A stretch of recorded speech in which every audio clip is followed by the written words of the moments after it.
Dois recém-nascidos choram ao som das águas do Tibre. Lançados à morte por medo, por poder e por profecias, não sabiam que seriam os protagonistas da origem de um império que mudaria a história do mundo.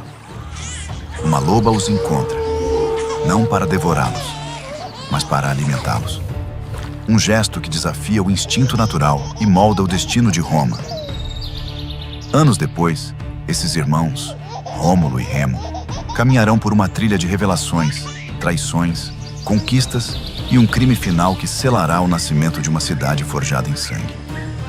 Roma não nasceu de paz, nasceu de rivalidade, de disputa pelo trono, de orgulho ferido e muros erguidos à base de vingança.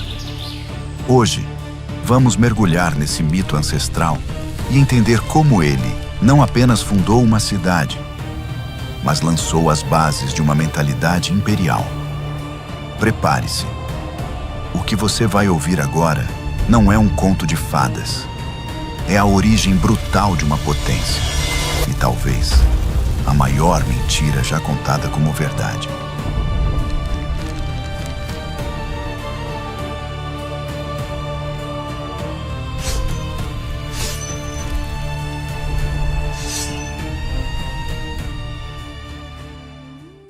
Muito antes de Roma existir, antes das legiões marcharem sob o brilho dourado das águias, havia uma cidade esquecida pelo tempo, mas essencial para o nascimento do império mais poderoso da história, Alba Longa.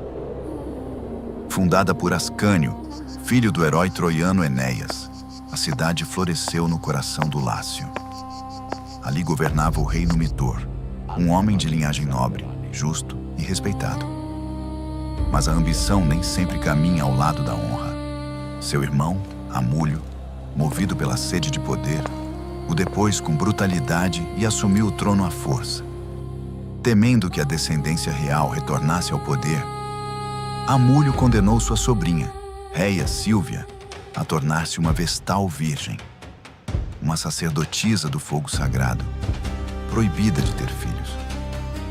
Mas o destino zombaria do tirano. Réia foi visitada por Marte, o deus da guerra, e engravidou de gêmeos. Quando a notícia chegou aos ouvidos do usurpador, ele soube. O sangue da realeza ainda corria forte, e era uma ameaça. Amulho não hesitou. Ordenou que os recém-nascidos fossem jogados no rio Tibre, condenando-os a uma morte silenciosa. Os servos, temendo os deuses, deixaram a cesta à deriva, mas as águas recuaram. A cesta encalhou suavemente ao pé do Monte Palatino, como se conduzida por mãos invisíveis. Foi ali que o impossível aconteceu. Uma loba, selvagem e feroz, encontrou os bebês, mas em vez de devorá-los, ela os amamentou. Um ato inexplicável, sagrado, gravado para sempre na memória da cidade que um dia nasceria naquele mesmo solo. Alguns dizem que não foi uma loba, mas uma mulher simples, conhecida como Lupa, uma figura marginalizada que acolheu os gêmeos. Seja como for, aquela figura tornou-se símbolo eterno, a loba capitolina. Mais tarde, um pastor chamado Faustulo os encontrou e os levou para casa, criando-os com sua esposa, Larência. Rômulo e Remo cresceram como filhos da terra e do povo, mas seu sangue clamava por algo maior. O destino já murmurava seus nomes entre as pedras. Rômulo e Remo cresceram nos campos ao redor do Monte Palatino, longe dos salões da realeza e da verdade sobre sua origem. Desde jovens, demonstravam uma força incomum, uma liderança natural entre os pastores e caçadores da região. Eram audaciosos, carismáticos e unidos como irmãos forjados pelo destino. Lideravam pequenas disputas contra ladrões, protegiam vilarejos e logo se tornaram figuras respeitadas nas redondezas. Mas o acaso, ou os deuses, intervieram. Remo foi capturado em um confronto territorial e levado a Alba Longa, onde foi acusado de invadir terras sagradas. Lá, diante do velho rei Numitor, algo inesperado aconteceu. O semblante do jovem era familiar. A postura, a bravura, a linhagem. Numitor, desconfiado, começou a investigar.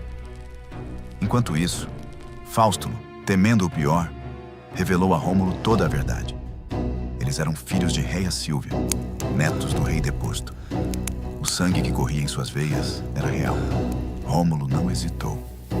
Convocou os aliados, formou um exército de pastores e desceu sobre Alba Longa com a fúria dos deuses.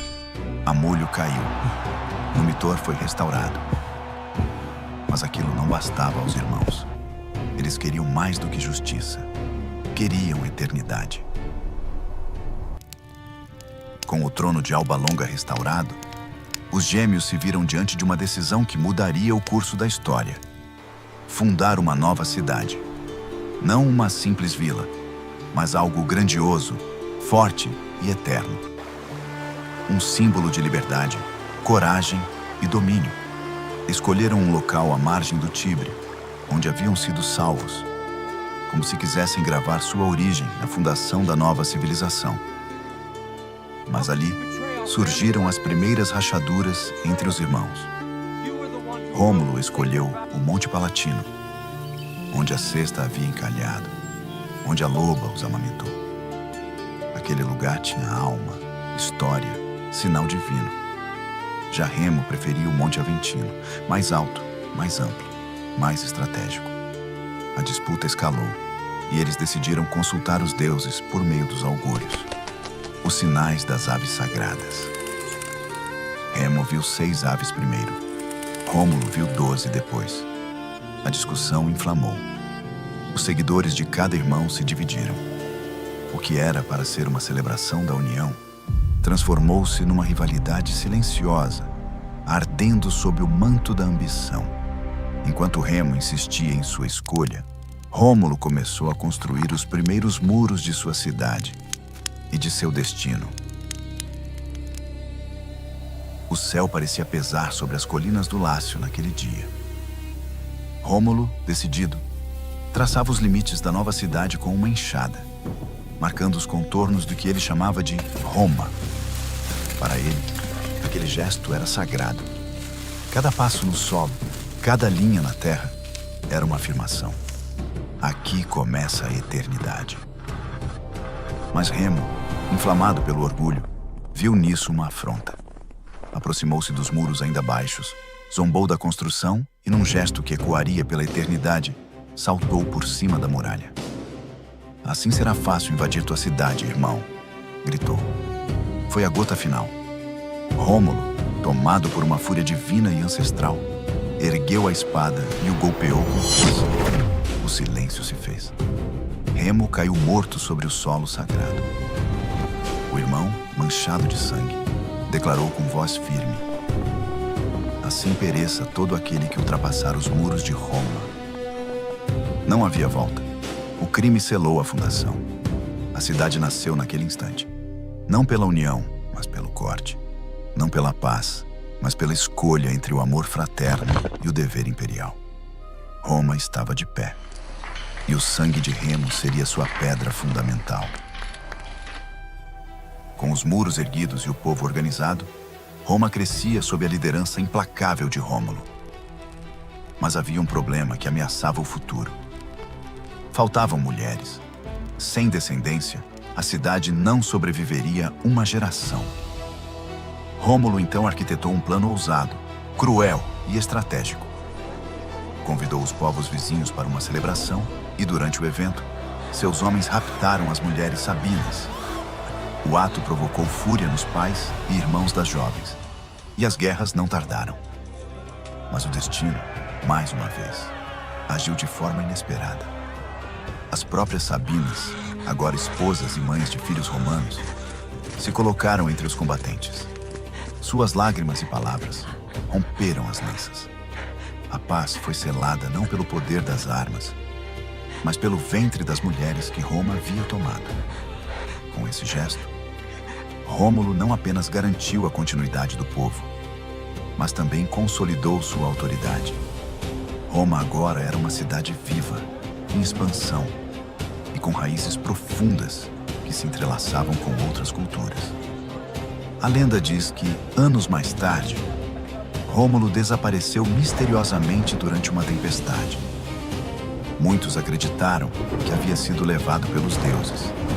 Outros, que fora eliminado por seus próprios senadores. Mas sua história já era maior do que sua carne. Roma não precisava mais de seu criador. A cidade havia tomado vida própria. Com Roma estabelecida, os dias de Rômulo se tornaram lenda enquanto ele ainda vivia. Fundador, legislador, guerreiro e rei, ele organizou o Senado, dividiu a população em cúrias, instituiu leis e liderou conquistas que dobraram os povos vizinhos.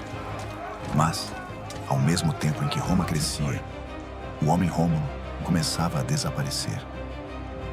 Segundo os relatos antigos, durante uma inspeção militar no campo de Marte, uma tempestade negra cobriu os céus. Relâmpagos cortaram o ar e uma névoa densa envolveu tudo. Quando os soldados recobraram a visão, Rômulo havia sumido. Muitos acreditaram que os deuses o haviam levado. Outros murmuraram que os senadores, temendo seu poder absoluto, o haviam silenciado e feito desaparecer da história. Mas uma nova narrativa emergiu. Rômulo não havia morrido. Ele ascendera aos céus como Quirino, o deus da guerra e da cidadania. E assim, o fundador tornou-se divindade. Roma, desde seu nascimento, ensinava que até a morte podia ser manipulada. O homem se dissolvia no mito. E o mito, por sua vez, tornava-se uma ferramenta política. Rômulo não era apenas lembrado. Ele era cultuado. Sua figura, envolta em glória e mistério, servia como padrão para os futuros imperadores. Não bastava governar Roma. Era preciso se tornar maior que ela. Era preciso ser eterno. O mito de Rômulo e Remo não foi apenas uma história para explicar a fundação de Roma. Ele foi, desde o início, uma ferramenta de poder, uma narrativa moldada para justificar o domínio, a conquista e a supremacia romana. O fratricídio não é um detalhe sombrio, é a mensagem. Roma nasceu de um ato fatal entre irmãos, e esse símbolo se repete por séculos. Onde há divisão, Roma escolhe a força. A loba que amamenta os gêmeos não representa apenas salvação, mas também a fusão entre selvageria e civilização. O rapto das Sabinas não é só uma tática de sobrevivência. É uma afirmação de que Roma tomará o que precisa, quando precisar. E a ascensão de Rômulo como deus revela o maior segredo de todos. O poder romano transforma homens em lendas, e lendas em ferramentas de domínio. Ao reverenciar essa história, Roma ensinou gerações a não questionar os sacrifícios feitos, mas a celebrá-los como parte do destino. E assim, o mito permanece, escondido em livros, murais, moedas, estátuas e filmes. Ele vive porque ainda funciona, porque ainda inspira, porque no fundo, Roma nunca deixou de existir. Ela só mudou de rosto, mas sua origem continua sendo a mesma. Ambição, sacrifício e um muro que separa irmãos. Um muro chamado poder.